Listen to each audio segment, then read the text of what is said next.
The darkness of the tunnel is absolute, broken only by the cold, sterile light of Killua's phone. Dripping water echoes around us, a constant rhythmic sound that should be calming but only adds to the tension. Gon, Killua, and I, Kurapika, are running, our footsteps splashing in the shallow puddles that coat the uneven floor.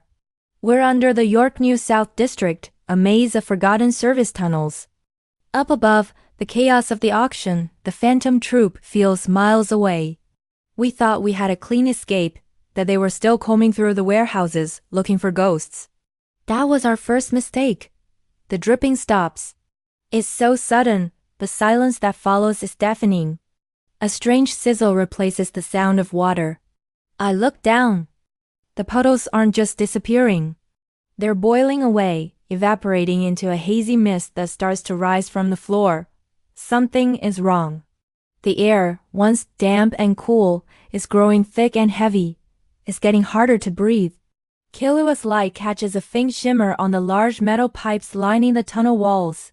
It's not a reflection. The pipes themselves are beginning to glow, a dull, menacing orange that slowly intensifies. It's like we've run into the belly of some great industrial furnace. Steam hisses from the bolts and joints, whistling like angry spirits. I reach out a hand, hesitating just before I touch the metal wall. The heat radiating from it is intense. It would be like pressing my palm against a hot stove. Killua's eyes widen in horrified realization. He's not chasing us. Feitan isn't behind us. He's above us. He must have found a ventilation intake, and now he's pumping his nen, his sheer heat, directly into the tunnels. He's not trying to catch us. He's trying to cook us alive. The air becomes a choking white fog of superheated steam. Every breath is a struggle, searing our lungs. My throat is raw and a violent cough tears through me.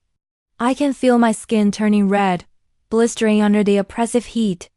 It's an oven, and we're trapped inside. We can't see more than a few feet ahead. Gon stumbles, and Killua grabs his arm, pulling him along. We have to keep moving. We have to find a way out before the heat incapacitates us completely. The orange glow from the pipes is brighter now, painting our panicked faces in its hellish light. The very air is our enemy. We push forward, desperation fueling our every step. We finally reach a junction, a potential path to the surface, but our hope dies instantly. The way is blocked. A massive pile of twisted metal beams and shattered concrete chokes the tunnel, debris from some earlier explosion above ground. It's a dead end.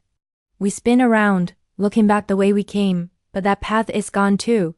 Where there was once a dark tunnel, there is now a shimmering wall of fire and heat, a solid curtain of orange haze.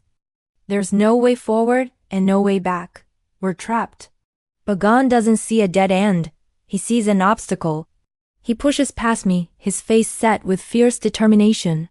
Get back, he says, his voice strained but firm. He plants his feet, leaning into a low stance. The familiar, powerful hum of his nen begins to build around him. A brilliant white light emanates from his fist, a stark contrast to the suffocating orange glow of the tunnel. It's a beacon of hope in this inferno. The energy crackles, pushing back against the oppressive heat. First comes Rock. He yells, the sound echoing off the heated walls. He thrusts his fist forward. Jajankin. The impact is deafening. A shock wave rips through the tunnel as his rock collides with the rubble. Metal shrieks and concrete explodes outward, clearing the path in a storm of dust and debris. Through the settling dust, we see it. A circular opening in the ceiling, a manhole, an exit. We scramble over the wreckage Gon created, our relief so powerful it's almost dizzying. But as we get closer, the relief turns to despair once more. The iron ladder leading up to the manhole is glowing a brilliant cherry red. It's as hot as the pipes. Touching it, even with thick clothing as a buffer, would mean severe instant burns. It's an impossible climb. We're so close, yet still so far. Just as I'm about to suggest a desperate, reckless plan, Killua steps in front of us. Grab onto my back now. He orders, his voice sharp and commanding. There's no time to question him. Gone, and I do as he says, clinging to his back and waist. Then, a surge of power. A crackle of electricity surrounds Killua, his entire body enveloped in a vibrant blue aura. Godspeed. The air around us cools instantly as his lightning acts as a shield against the blistering heat. He doesn't hesitate.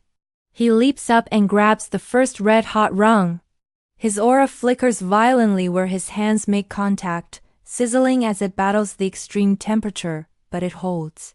He's a blur of motion, ascending the ladder with inhuman speed, his feet barely touching the rungs. With a final powerful kick, he strikes the heavy iron manhole cover. The sound is like a cannon shot. The cover flies 20 feet into the air, spinning end over end before crashing down onto the alley pavement above. We tumble out of the manhole, collapsing onto the cool, grimy asphalt of a dark alleyway. We're gasping for air, our lungs burning, our bodies drenched in sweat and grime. The night air has never felt so sweet, so life-giving. We're out. We're alive.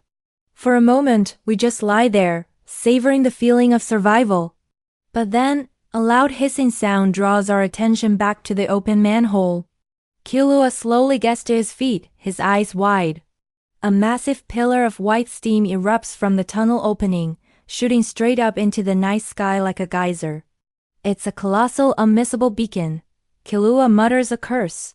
We didn't escape. We just announced our exact location to the entire city. And to him. Far in the distance, perched atop a skyscraper, a lone silhouette turns its head. The figure is small, shrouded in shadow, but we know who it is. Feitan. He's looking directly at the pillar of steam. He's looking directly at us. He has found us.